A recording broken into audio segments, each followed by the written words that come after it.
You know the number, $1 million. You picture packing your desk, carrying that cardboard box out of the office, and never looking back.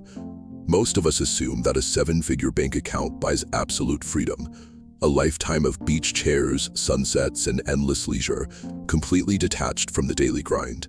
But the math tells a different story. When you look at the actual passive income generated by that $1 million, the numbers reveal a much tighter reality.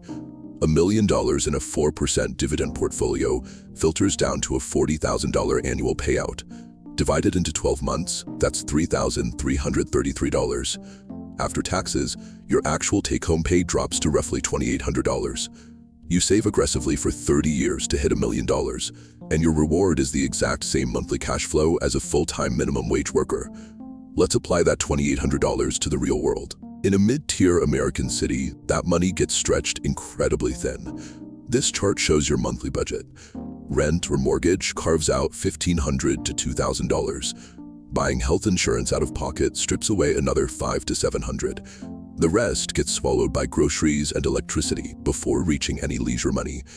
You sacrifice for decades to hit a seven-figure milestone, only to find yourself living paycheck to paycheck, with zero margin for error or sudden emergencies. Financial planners often cite the 4% rule, claiming you can withdraw that amount annually for 30 years without going broke.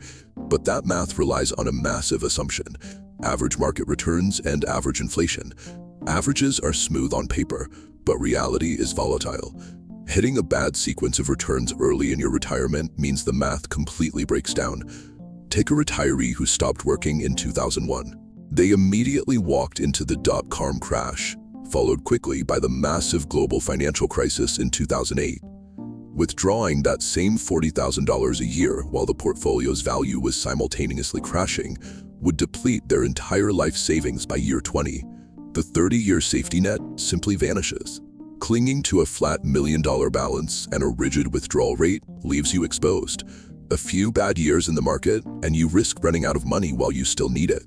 So, if $1 million only replaces a minimum wage salary, we need to calculate the actual capital required to fund a comfortable, middle-class American lifestyle. To generate the median household income of $75,000 a year, you need a portfolio of $1.875 million. And if you want a six-figure passive income of $100,000, you need $2.5 million invested. People aim for $1 million because it's a nice, round number. It feels complete. But it has absolutely no connection to what modern life actually costs. The distance between a $1 million and a $2.5 million portfolio dictates whether you spend your retirement counting pennies or actually enjoying financial independence. There is a simple formula to solve this. To find your true target, you multiply your specific annual expenses by 25. If your life costs $50,000 a year, your target is $1.25 million. If you spend $80,000, you need an exact balance of $2 million. Hitting $1 million is an incredible achievement. It just isn't the finish line.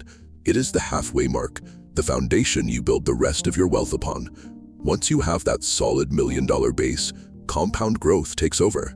The momentum accelerates, and your portfolio doubles from 1 million to 2 million significantly faster than it took to scrape together that first million. Doing the math to find your precise multiplier keeps you from quitting too early. It ensures your portfolio has the heavy mass required to generate real cash flow, sustaining you for the rest of your life.